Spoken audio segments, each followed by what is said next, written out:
Welcome to the Day Clean Devotion Queen podcast. Each week, our podcast episodes breathe life into selected themes from the DDQ Meditation Journal. Hosted by our founder, Najma Thomas, we engage in heartfelt discussions with a diverse roster of inspirational Queen sisters. We explore their unique perspectives, uncover the wisdoms shaped by their journeys, and celebrate the trials and victories along the way. Together, we are creating a womanifestation space where conversation meets examination and sparks transformation. Welcome, Queen Sis. I'm a little overwhelmed. I'm a little overwhelmed this afternoon because I am in this space that has been curated by this wonderful woman, this Queen sister, who is our featured guest for today's Day Clean Devotion Queen podcast. Queen Sis Hermina Glass-Hill. Thank you for welcoming me to this amazing space that you've created in honor of our beloved Susie King Taylor. And welcome to the Day Clean Devotion Queen podcast. Thank you so much for having me. I'm deeply honored. I really am. Absolutely. Oh my goodness. So y'all out there in podcast land, and for those of you who are watching on Spotify, hey y'all, hey. I know you see this wonderful background here. That's right. And I've included a couple of clips and some wonderful, what do they call it? The professionals call it B-roll. Mhm. They call it B-roll. Got a little bit of B-roll for y'all, so you'll see that in a bit. And look, lean in, lean in.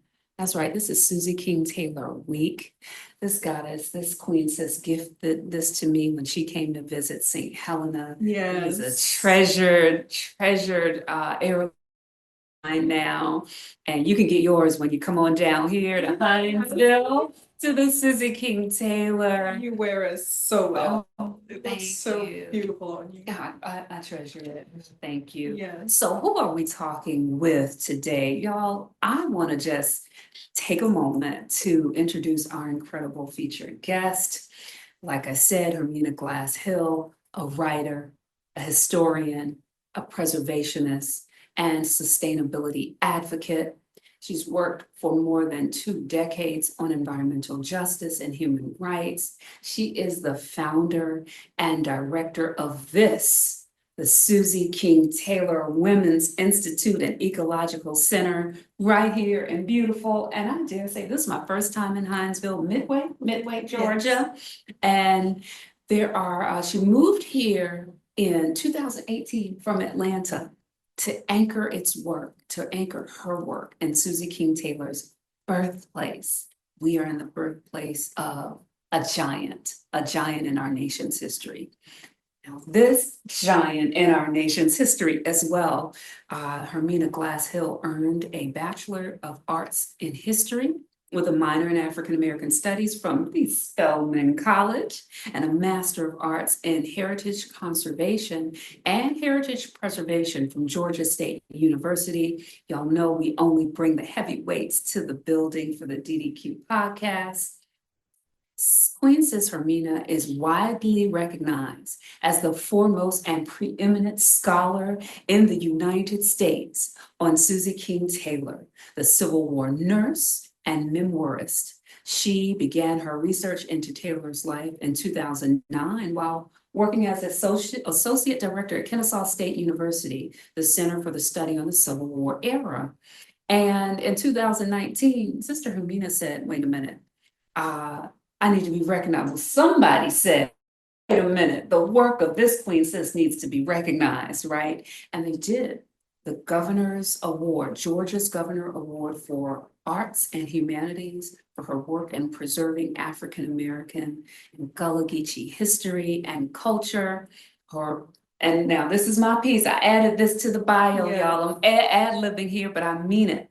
Her forthcoming epic on Susie King Taylor is highly anticipated in academic and public history circles alike. I'm gonna get the first copy. Yeah. And she is going to sign it. I'm going to walk the red carpet when the feature-length film is premiered. Yes, ma'am. Okay. Yes, ma'am. We're So- claiming that. We're claiming it, we're counting it done. So it is really just like I said, my distinct pleasure to be here with you at the Susie King Taylor Museum and to share in this special session of the DDQ podcast. So we're in season 4 of our podcast. Wow.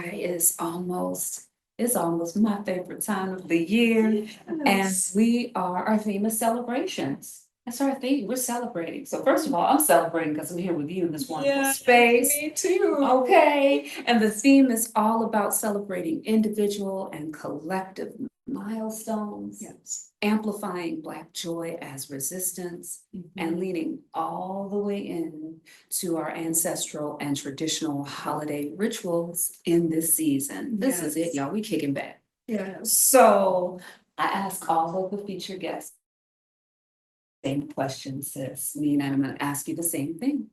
We'll open our conversation with, what is your day clean ritual? How do you get your morning started each day? My day clean ritual is I wake up in the morning and the first thing that I do is pray and meditate. I don't rush out of bed. I don't jump out of bed. I really lean into communing with God. Sometimes I listen to see if there's an immediate answer. And then I meditate upon maybe a thought, sometimes a scripture, sometimes an African proverb, to get my day started, to be intentional about my day. And for the most part, it is a beautiful awakening every morning. To know that I am connected to the Creator, connected to my family, and connected to my ancestors in this deep way. And I wake up every day because it's very important that I, if no one else, know who I am. And that is the genesis of my ritual, my morning ritual. Supposed to do those things. I love for you and so many of the guests we've had on the podcast so far who share with us that they don't jump right out of bed in the morning. That they have found a way to carve out, even if it's just 15 or 20 minutes, but time to center themselves and commune and connect. Yes. For so long, I didn't do that. I hit the ground running, so whoop, alarm, jump out of bed. It's time to go. Right. And I feel like there is this dialing back, and sisters are saying, wait a minute, before my feet hit the floor. Let me see what's going on with me. Let me check in. Yes, yes. And it is an extension for me. It is an extension of rest being resistant. I'm not on the time clock of this world and what it demands for me. I come from a really big city, and I was always chasing time. But when I came home to myself, which is coming home to the richness of earth and Mother Earth and Mommy Water, coming real, it just felt like I was in the most righteous place on earth when I moved 2 years ago. And I always felt that way even when I went to Port Royal. I told you my previous life, that was a part of my annual retreat for my husband and my children. Y'all heard that just right. when- An annual retreat from husband and children, because don't we deserve Yes, that yes, space and time? yes. Go ahead, The continue. moment I would enter into Beaufort County Old Sheldon Church, I knew I was coming home. A spiritual home. And I think I'm about to get emotional about it because I know it was one of the first places that our ancestors entered. And so from the witness trees to the Spanish moss, to the soil, the sandy soil, the shells, the smell. Mhm. It was otherworldly. And it taught me how to be grounded in myself, my people, our shared and collective histories, and the environment. That's what going to Beaufort was for me Yeah. for 13 years. The way you describe it, and I've had the pleasure of listening to the preeminent scholar on Susie King Taylor. It's a sensory experience to listen to you describe almost anything. It's a sensory experience. You're such a storyteller. You paint the details and the smell. And as you're describing, I'm pulling up through Old Sheldon, and I remember all of that sensory experience, the salt water's coming in, and Yes. something is lifting off your shoulders from Yes. Central Virginia. I'm like, Yes. oh, okay.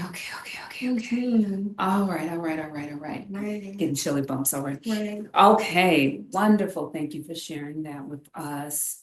So I wanna ask you a couple of questions Mhm. about celebration practice. Yes. Celebration and practice. When you think about celebration, what comes to mind for you?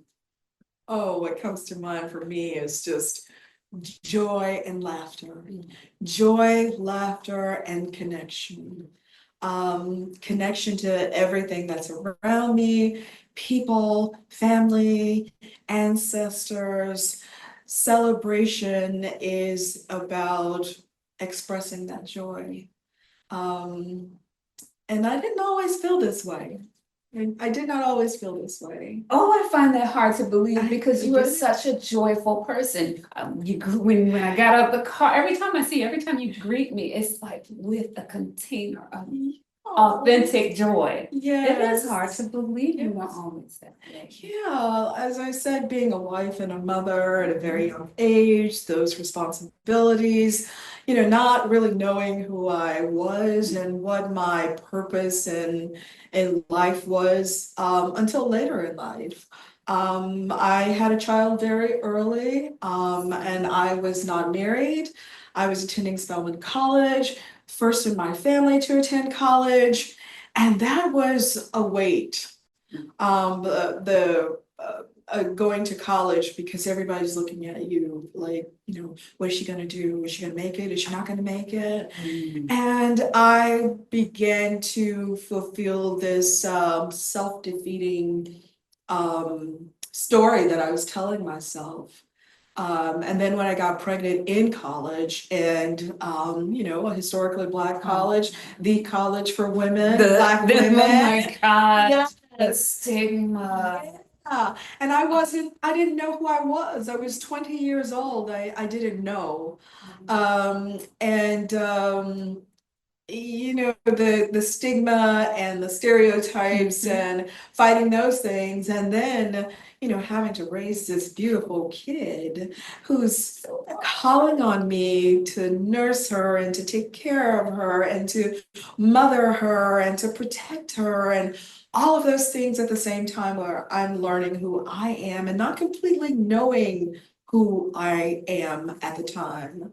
My mother was there, but my partner was not there. And so with my partner not being there, it was an unfulfilled part of me. And so for years, decades even. Yeah. It took a long time for me to say, okay, you are the captain of this ship, that you need to take hold of the reins, and your steps are ordered by the Lord. They're already ordered. You just got to take the first step. And I did. And from that moment forward, I remember telling myself that I got to speak the language of joy and the language of love, because language has the power to transform your physical body and your reality. Yes, it does. So the words I began to use, and to myself and to my family, to my children, it transformed my life. I bet. Yeah. So that's gonna be the title of this podcast episode, Speak the Language of Joy, because that's a gem. That I'm taking that from me. Yes, Okay. yes, indeed. And I appreciate you so much for sharing that, because I would imagine, just like as I'm hearing this, that's my story, a part of it. 19, that's when I had my son at 19. And where is the time for joy? Right. That is the time you're supposed to be Yes, footloose and fancy free. yes. But if you're this little person, Yes. all the time you're wondering, and again, no partner here, it's just work, parent, God, thank God for Aunt Dot, Yes. but I see me in the story Yes. that you described, and hearing that and knowing that makes me understand so much more why there's so much fullness and authenticity in the joy that you have, because it's almost like, oh, this is, I was supposed to have this. Right. I'm gonna go ahead on and make sure I claim this going forward and Absolutely. double up That's right. for what I had. Absolutely. But all the times that I did not recognize it, and some of it was self-prescribed. A lot of it was. And when I realized that the joy of the Lord is my strength, that there was something to the joy of the Lord. Give me that. Yes, give me some of that. Give me love. Give me all the fruits of the Spirit. Give me all that comes with that. And it became a part of me. Yeah. Oh, that's transformative. Yeah, it became a part of me. That's transformative. Yeah. Oh my goodness. Okay. That's good stuff.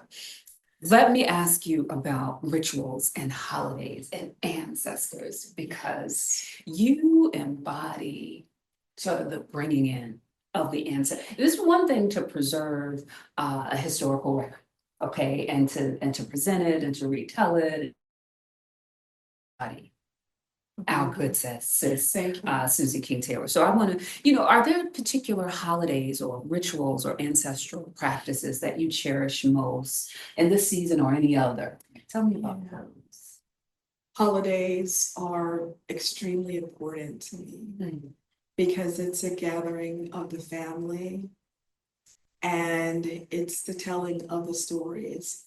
And it began when I was a child. Just sitting at the feet of my mother and her 11 sisters and brothers. 11 sisters and brothers. Sharing stories about the good old days, sharing stories that were passed down to them. And I don't know if you heard me tell the patrons that visited before that it was those telling of stories that were anchored and rooted and grounded in me that I could never get away from. I heard a story and it registered, and I was like, that's who I am. I come from her. I come from her, and this would be every Thanksgiving and every Christmas. I would learn those stories about my maternal grandmother, whom I never met before, and her parents and her parents' parents. And then that's when, this thing that history is a thing, and it's a thing that is so much a part of me. And it's based and rooted in family connection and, and the ritual is around food. Oh, gosh, yes. It is around food. Oh, goodness, yes. It is around Black food, Oh, Black gosh. foodways. Yes. And there cannot be a celebration without the ritual of breaking bread and cooking and learning the recipes and folks sharing those recipes and learning what went into them. And it wasn't just ingredients. It wasn't just ingredients. It was love and it was culture, it was song, it was stories that went into it. And those things, I don't celebrate a holiday without remembering those for me. And especially the family members who have gone on, who were just the bedrock of any story that I could tell. I don't even do them any justice. But those are the rituals for me, is remembering and celebrating those holidays with family and friends. Yeah. Because that's the collective story. Those It are the is, collective isn't it? stories. And so it's not just my story, Mm. but it's the stories of folks that look like me and the survival stories and the resilient stories. And I just love the survival of Black folks. I just love the stories of I don't know who sang this song of how we got over. I love them. I love the songs. And so that is a big part of who I am and what went into this space. It started with my memories of family. And I think it's so clear when I was talking to you earlier about how you can feel the energy Yes. that you have sort of translated into the telling of the story. It goes beyond, just like you were describing in the ingredients in a recipe. It's not just the flour or the oil. It's the energy, the love, and the memories. I think that is a tangible ingredient that's mixed into. That's why, unless you were sitting at the feet of grandma when you learned the recipe, it's so difficult to replicate it. I mean, like, I have the recipe right in front of me. I did a pinch of this and a pinch of that. Right. It's energy.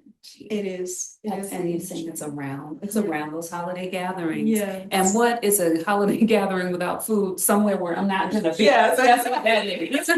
I'm not coming. Right. I'm sorry. How do you think we need to, or do you think we need to, as a people collectively, reclaim or reimagine our holidays so they more affirm our culture and joy and resilience for the future? I've been hearing, especially with family reunions or the big holiday gatherings, sometimes we're getting away from that. What do you think? Do you think we need to do some reclamation? Oh, we definitely need to reclaim what family means for Black folks. And it's all shapes and forms. It is during those family gatherings and connections that we learned who we are. We learned God of our weary years, God of our silent tears. It's where we learned true to our God and true to our native land. And that's how we get to know who we are. And that's for any species on the planet. For any species on the planet, you have close proximity to your parents, your grandparents, your great-grandparents, to learn what is culture, language, instinct, intuition, all of those things. And that's so that we can survive. Right, That's so we can survive and get to thriving. Absolutely, and get to that level of, I got the survival part. That's a part of me. That's foundational. That is foundational to who I am. It's in the marrow. Absolutely, in that bone marrow, because the life is in the blood. That's where it begins. But the gatherings, are distracted by a lot of things.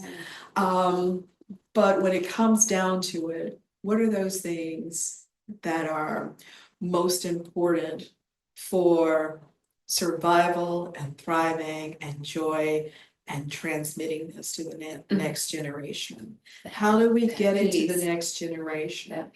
A lot of our young people are challenged by not knowing who they are. But boy, I tell you, when you know who you are unstoppable. Undeniable and Yes. unstoppable. Yes. No matter, come what may. Come Yes. what may. I mean, there's a surety, a confidence that you can navigate this world when you know who you are. When you know who you are. That's just true. Yeah. That's just true. And I think that we're sort of kind of getting to that, especially now that Juneteenth is a national holiday. We were doing it before. We were doing it before any other person even said it. We were already doing it. We didn't need a designation. Exactly. That was not a requirement. But thanks for the amplification, That's right? Exactly. Right? But now that it's this catchphrase, people are beginning to say, hey, what is it about? You know, even our young people, because Juneteenth is just a beautiful portmanteau of these clashing of words. That just the sound of it, the ring of it. Juneteenth, come on, not Juneteenth, Juneteenth, you know Juneteenth, yeah. And it's just a beautiful word. It's a beautiful word. It's a beautiful word. It's our word. It is our word. It is our It's word. the way in which we put our words together. It's reflecting that word. That's how we talk about Gullah Geechee culture. It is one of the most beautiful words in our language. Talk about speaking joy. Talk about speaking the language of joy. That's what that is. And I think that people are tapping into what that joy was about historically and in these contemporary times about that really means in a society like today. What does Juneteenth mean? And for families gathering and learning about that. The stories that are coming out, the historical stories about, red beans and rice and red cake and red drinks and all of the stories that are coming in about that. It's about really self-discoveries about who we are as a people, as individuals. And sometimes it's like it crosses genetic barriers and you're like, so I learned how to sew because mama knew how to sew. So I learned how to make the best cornbread because grandma knew how to cook. It's a beautiful revelation. It's generations and it's just in you. So. Oh, so much more of that for the next generation, please. Yes. And thank you. Yes. Let me ask you about gifts, abundance, and gratitude. You have so much of all of those things on display here and on display whenever I encounter you. Like literally and figuratively speaking, I encounter you and there are gifts spilling out from you. So what's one of the most meaningful gifts you've ever given or received? One of the most wonderful gifts that I've ever received. It's not even tangible. It's not tangible. It was the wisdom of my 88-year-old. And even though she's passed on, she's still so with me. Every story she ever told me was a gift, a nugget of wisdom. And they are the core of my being, every nugget of wisdom that she ever gave me. I think that she gave me the gift of knowing that there is a creator. She was a strong Christian, a strong believer She even taught me something that I thought was antithetical to my own belief systems, that my great grandparents were root workers. And I was just Come on, shocked bring in the meshing up now, bring it growing in. up in the Christian faith and denomination. Root working, oh my Lord. When she told me a story of someone putting roots on somebody, and I was like, what are you talking about? Like, we dare not talk about root workers. And she said, it works if you work it. Oh, another She gem, it works if you work She it, said, they princess. work if you work it, and they work if you believe it. And that gave power to this dual system Yes. of beliefs. Not saying one One was is wrong or bad. One relied on nature, intuition, and spirituality, and one relied on the written word. And all That was work- supposed to come from God, and all things work together for good. Come on. So on. that was those were gems. The gift of story and wisdom from her. She was the eldest of 12 children, and she never had any kids of her own. But she had a lot of kids. Yes. There's a scripture that said, "More are the children of the barrens than the children of the married wives," because the barrens, they have all the love, all the care, all the resources to help the married wives take care for their children. And she was that gift for me. That's beautiful. Thank you. Oh my goodness. Yeah. As a from one doting niece to another. Yeah. Folks who know me well know that October is coming up and it is Dorothy Thomas Thweet month. Yes. I overstand. Yes. The love. Oh, of yes. auntie's gift, the special aunt's gift. Yeah. And there's something to be said about aunts. Isn't there though? There is something. That special There is. relationship and the importance they play in our families and communities. Oh, yes. It's something about an aunt and an auntie. Sometimes they have more influence and more importance They do. than mom can. They do. Especially given the weight that's often on mom's shoulders. Yes. And in our communities, the lack of resources. Auntie is a cornerstone. Aunties are, they are a cornerstone. It's a cornerstone. Yes. Okay, so, all right, so you speak in the language of joy, you understand the importance of gifts, tangible and intangible. So for our listeners who want to be more intentional about celebrating loved ones, what advice would you offer in this season? Intentional about celebrating loved ones. Yeah. What can they do to amplify that? It's not necessarily monetary based or, the theme. Yeah. As an oral and public historian, I would like to recommend that people look at their family tree and look at their nearest aunts and uncles, grandmothers, cousins, the elders in the family, and partner with one of them. Because therein lies more wisdom, more stories that you can collect for your own internal archives, but for the archives of your family. The family archive. Yes, the family archives, and our family archives are mostly oral. And it is high time and high tide that we begin to collect these stories for our own safekeeping, our own safety, our own grounding, our own sense of being able to not only survive, but as you said, thrive in this world, because that's the basis, that basis of knowledge. When they pass away, it's gone. And so celebrating with an elder, selecting a person to connect with in a deeper way, is a bond, is building and developing a bond that we will find the I would say the mysteries of life can be answered when we are beholding an elder who has a story that they have harbored and kept safe for a long time, Yeah. and they've never been asked. So what's your take on great grandma and why she married so and so and so?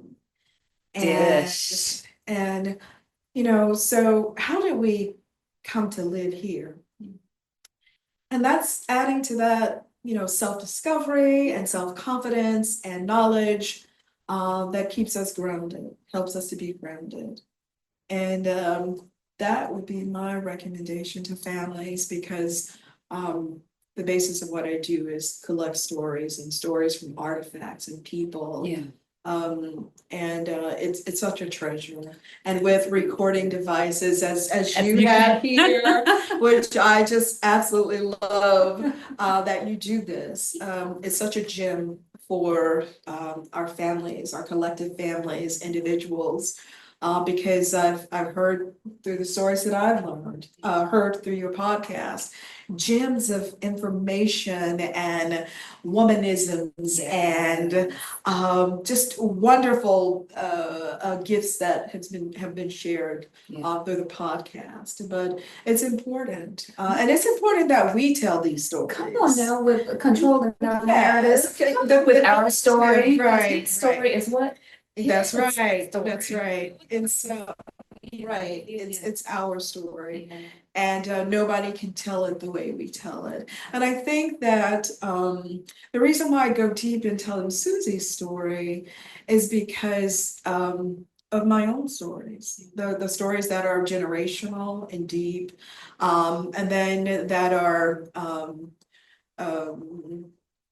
not just generational, but also based in archaeology and memory. You know, from the artifacts to, you know, a watch that someone might have on, or, you know, earrings that someone may have made or belong to someone else, that these are artifacts. Artifacts tell stories. They carry a story. They do. And so how this place got to be was just based on the foundation of it is story. Yeah. And then the things that previous generations left behind. And the more we tell that story or those stories, the more people I believe gravitate to it. Yes. And you have folks like Miss Clara, who's been promising me a pot for 4 years. And she brings a pot. And she brought the pot. And she brings a pot on the day that you're here, and I've been dying to have you come. And then she comes on a The day. stars align. Really, she comes on a day where there are guests from Germany and Yes. other places, and Incredible. the pot is beautiful. And it completes your table. Yes. And your table is complete. Yes. And so I cannot wait to call her and record her pot story. It's her Yes. grandmother's pot. It's her grandmother's cornbread dish. And then that pot is tough. That is not tough. It's how it's called the begets. How, you know, storytelling begets other stories and they beget other stories and they awaken something in the human brain and it just brings us alive and they connect us all.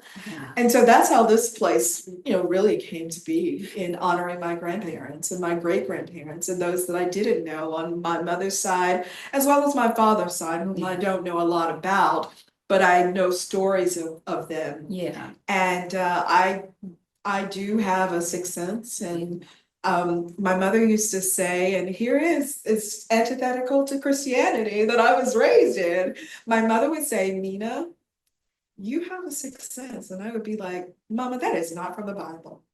And she would be like, you do. I mean, you would have visions as a child.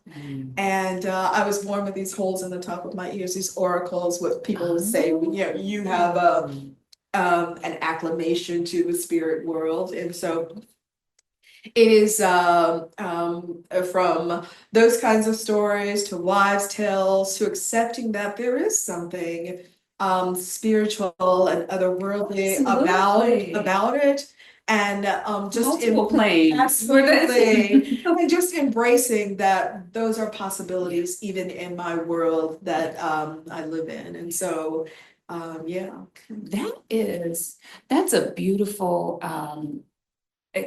recommendation for not just a gift to give someone, because I can just imagine you selecting an elder and saying your gift, the gift I want to give you this Yes. season is to listen, to partner with you and document your story. But that's a gift to yourself, and then it's a Yeah. gipt to the next. Oh, yeah. So it's the gift that keeps on It giving, keeps on y'all. giving, Like to use a tired, trite, Yes, cliche-free it does. phrase, but that is Yeah. truly, well, that's beautiful. That's a beautiful recommendation. I'm taking that one for me. Yeah. I'm taking all the stuff from me, but guess what? It's enough for y'all too.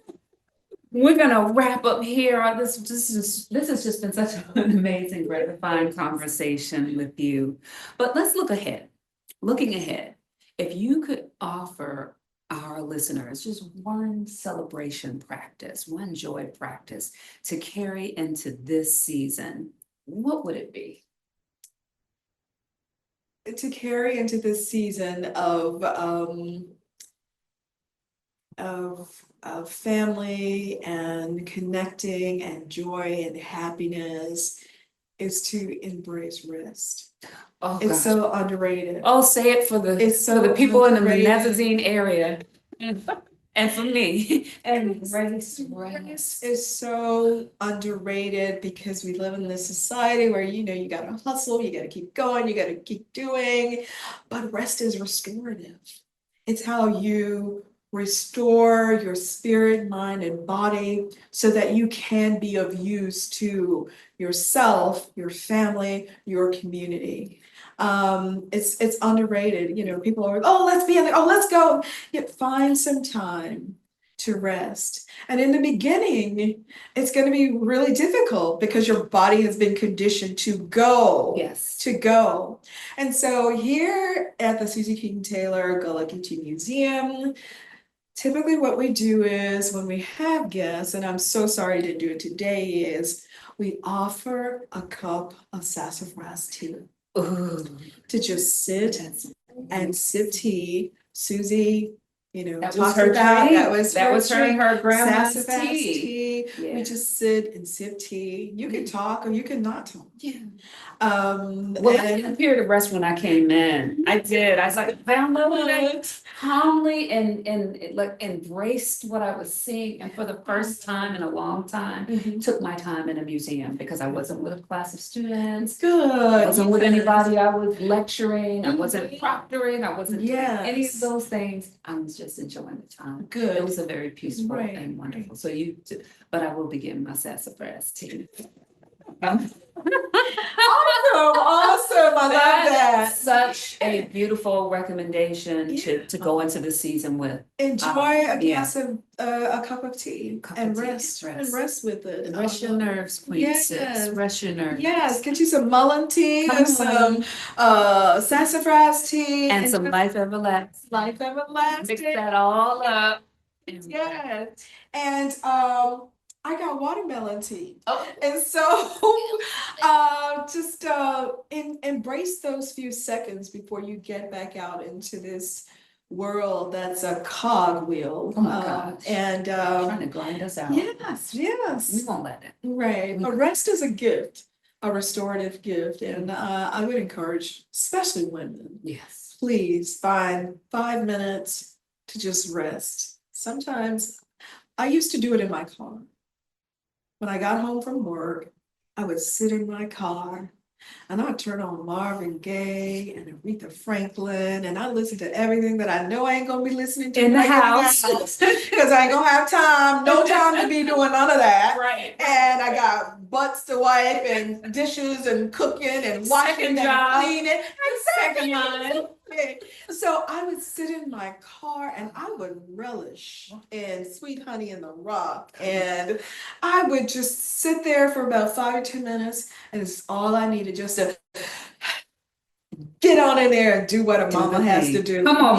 Yes, you Come know. on. So, and I even do it here. My office, I work from home and I work for myself as a consultant.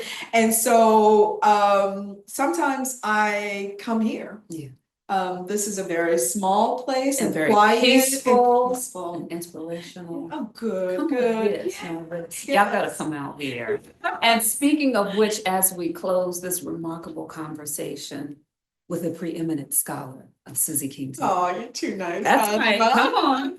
Tell the good people where they can connect with you, where they can find out more about your work, how they can support this exquisite museum. Give them the details. So you can visit SusieKingTaylorInstitute.org, or you can just get on the internet and type in her name, and all sorts of videos will come up.